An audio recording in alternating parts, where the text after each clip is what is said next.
kick-ass machine. This thing hauls ass. I almost flipped it over backwards.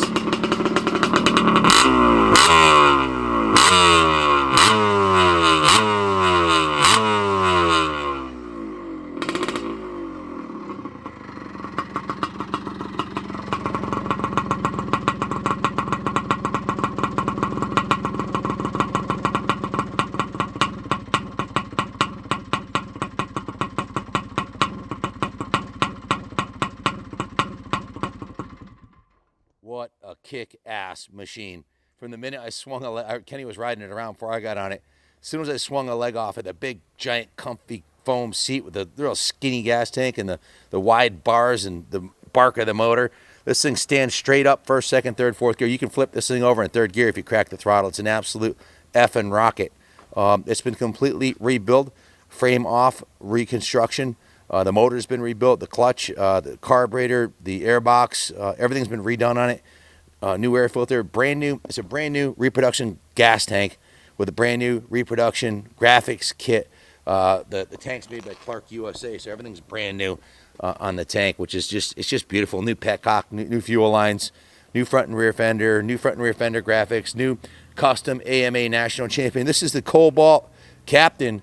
No, none other than Jimmy Ellis, right out of Cobalt, Connecticut, won the 74 AMA National Motocross and Supercross Championship on this exact bike.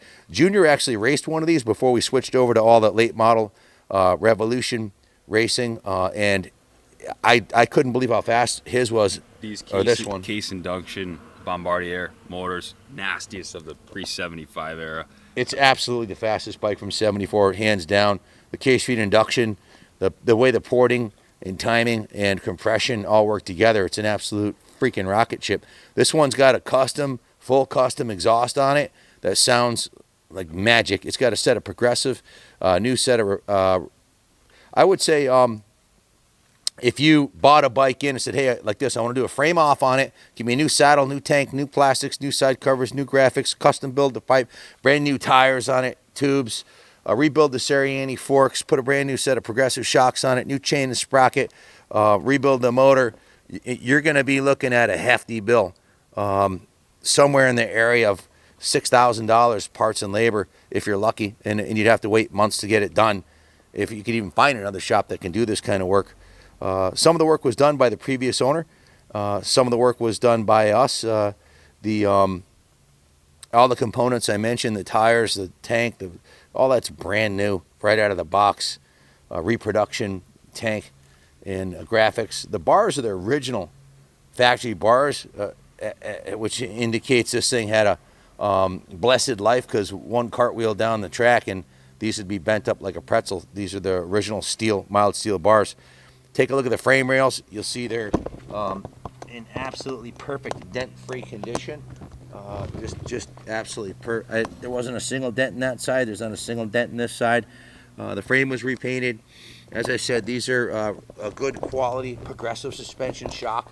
This is ready to line up at the Vintage Nationals. Take it to Mid-Ohio. It's ready to send it. Bring it to Unadilla, the twin shock class.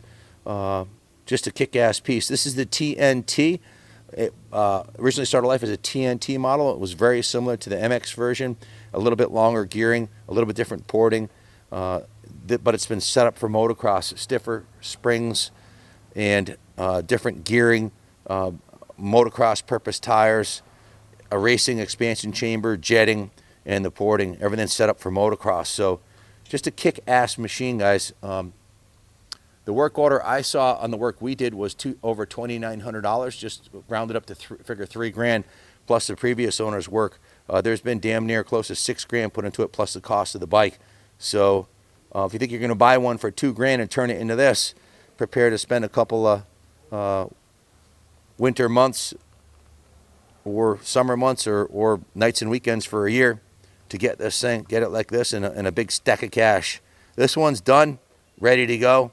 Click to buy it now and wheel you off into the sunset.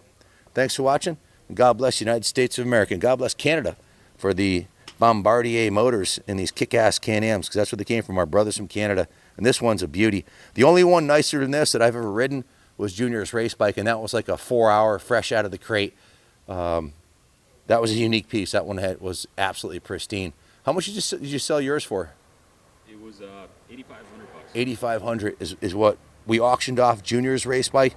That had a set of Olin shocks on it, which cost about $1,000, and a couple other trick pieces on it. Signed by Jimmy Ellis too. Signed by Jimmy Ellis too. Yeah, Jimmy did sign it. It sold for 8,500. Jimmy's, I think he's still in the States. I bet you we could get this one signed too. I'll have to give him a call. Jimmy's been here. Jimmy Ellis, who won the AMA National Championship on this exact model bike, we're in Connecticut. He's from Cobalt, Connecticut. The first Racers reunion here, he was the first person we inducted into the New England Hall of Fame right here at the New England Motorcycle Museum. Now John Dowd, Doug Henry, JoJo Keller are in there also. And later this year we'll be doing another Racers reunion and pick another couple guys for the Hall of Fame. But he was the first to be inducted because he was the first to bring an AMA National Championship back to New England. In fact, the first Supercross championship ever to be won by the AMA was by Jimmy. If you have any questions, give us a call. It's a kick-ass bike, obviously. I didn't want that test ride to end. I'm going to go bring it inside before I burn the tires up or flip it over backwards and mangle myself before SM21, which was a pretty distinct option the way this thing's so pipey. So thanks for watching. God bless America.